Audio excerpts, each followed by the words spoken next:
In this video, I'm picking up on a few comments that have been left on a recent ADHD at work video I did where, quite rightly, people picked me up on the fact that I, like many others, end up focusing our advice on office-based employees. So what people are doing in offices and giving tips that really are focused around those working in offices. And unfortunately, the reason we do that, and certainly the reason I do, is because that's kind of where our natural thinking goes, because it's the type of work that we do.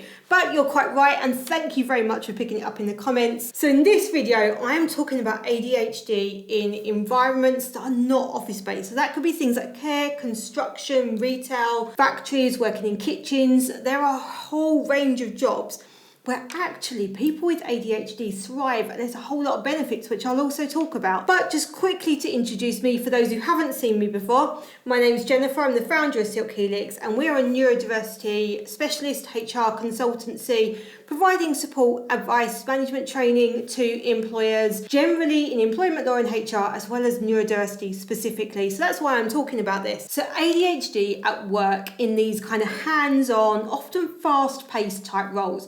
And the reality is that ADHDers can really thrive in these roles when the environment's right and they've got the right support. There are a lot of strengths that come with ADHD, things like creativity, being able to think on your feet, problem solve, multitask, having empathy, things that can really benefit and mean that people work really well, say as chefs, for example, or in the care environment. And these sorts of things where employers can really gain the benefits of having somebody with ADHD. However, even in environments where our ADHD absolutely thrives, loves being because it's fast-paced, there's lots going on, there's also going to be challenges. Those challenges don't go away, and these are the things that we need to be aware of, employers need to be aware of, and the strategies that we can put in place to help people to overcome them and ensure that they can thrive in those environments. So one of the recommendations that I talk about in videos where we're talking about office work is around flexible working. And often that means things like flexible start times, finish times, working from home. But that can be thought of much wider. So flexible routines still needs to feature in any role that somebody with ADHD may be working in. That may be different to working from home or flexing your start and finish time. These are environments where changing start to finish times or working from home probably don't work.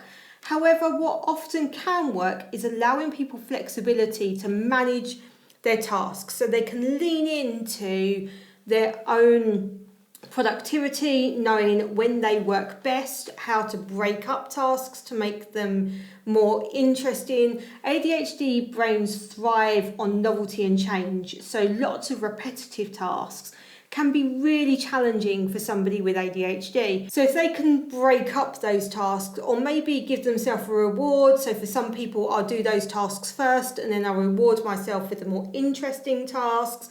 Some people prefer to do things the other way round.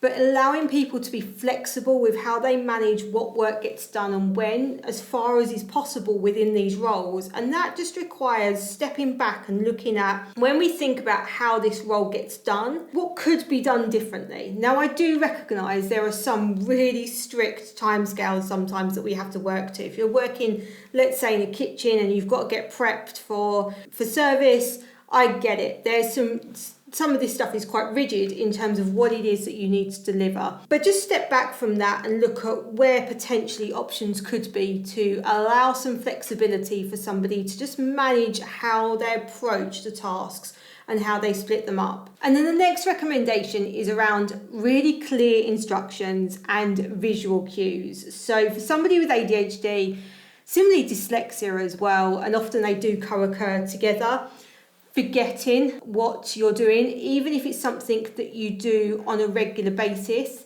it can be really easy to forget a part of the process, outside, out of mind.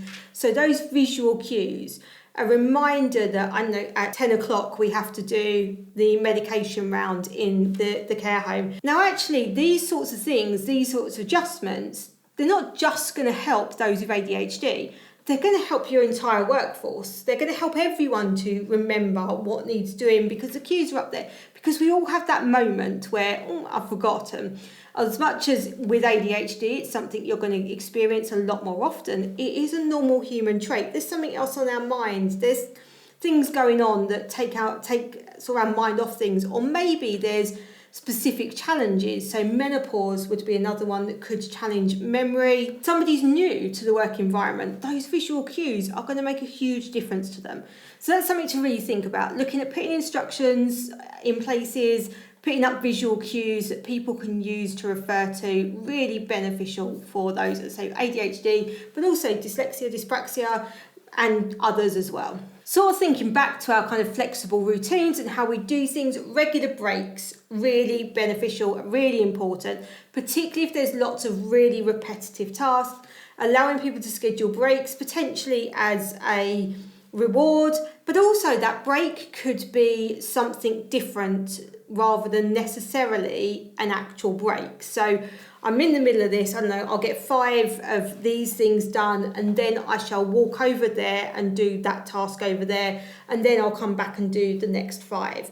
So breaks can also be a change, it can be movement, so just moving away, doing something slightly different, as well as an actual break from the work environment, and making sure that people have got those scheduled as often as is possible. And I know that again, in these environments, those things can be challenging. So that's where that looking at change rather than a break can be beneficial to making sure that people have got the sort of brain breaks and movement breaks. Supportive technology can also be beneficial. This is not limited to those in office environments, but that could be things like timers, for example. So setting a timer to say, right, this task, this should take me 10 minutes, a visual timer, one of those visual clocks that kind of counts down so you can see that time sort of disappearing. Often people with ADHD and indeed dyslexia can find it really hard to visualise, to see time, to feel time, and therefore seeing it physically in front of them can help to ensure that tasks happen. And if you're in an environment where you're trying to multitask and manage lots of things, then lots of timers and reminders, a bell going off because something's gone in the oven can be really important if somebody's got ADHD. So these sorts of things, they're relatively small. Again, we're looking at relatively small, cheap adjustments that we can make for people. And time management tools, apps on our phones, things like that, again, can be really beneficial. Task management, so we've got reminders. Often it's a case of having it in front of you. So whether that means it's on your phone because you've got your phone with you all the time, or you've got a paper planner because actually I can carry that around and feel it, those sorts of things. Again, it's looking at what's the job environment. Is it a whiteboard on the wall? Is it a poster on the wall? Is it something that kind of glares in the face to say, reminder, this is the thing you need to do? Because those are the things that are going to be really beneficial to helping somebody with ADHD. And then there's considering the sensory environment. Now this can be a real challenge in some of these kind of fast-paced environments. So things like noise cancelling headphones for some people are really beneficial, but we do have to balance that with risks and dangers. So in very high risk environments such as construction, noise cancelling headphones could prevent you from hearing the sound of a risk or an alert to something, which is really going to be very dangerous. So do make sure that what we're putting in place for somebody with ADHD doesn't then put them at more risk. These are actually the things that should be reducing their risk and making them safer in the work environment. Because we've also got to consider these fast-paced work environments do come with a lot of risks. And if your mind's not totally focused, then those risks can be increased. Also look at somebody, say, with dyspraxia alongside their ADHD, again, very, very common, where the fine motor skills or gross motor skills can have challenges. And again, some of these risks can be increased. So it's about looking at individuals. And this is where your workplace needs assessments become really, really important, where we're looking at the needs of individuals. What we certainly don't want to be doing is saying, you can't work in this environment, it's not safe. That's not true. It's not what I'm saying at all.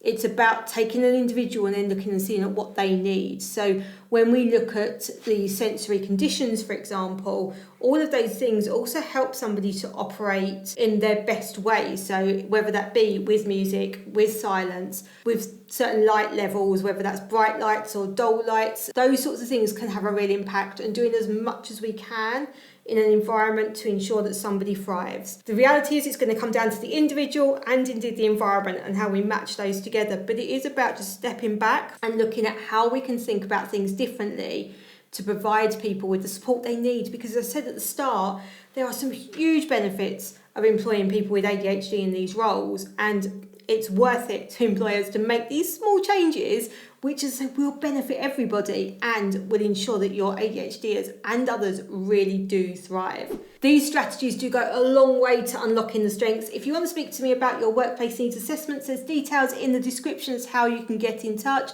We can support you to look at individuals, your environment, how we match them together to make sure that the right strategies are in place for people to thrive.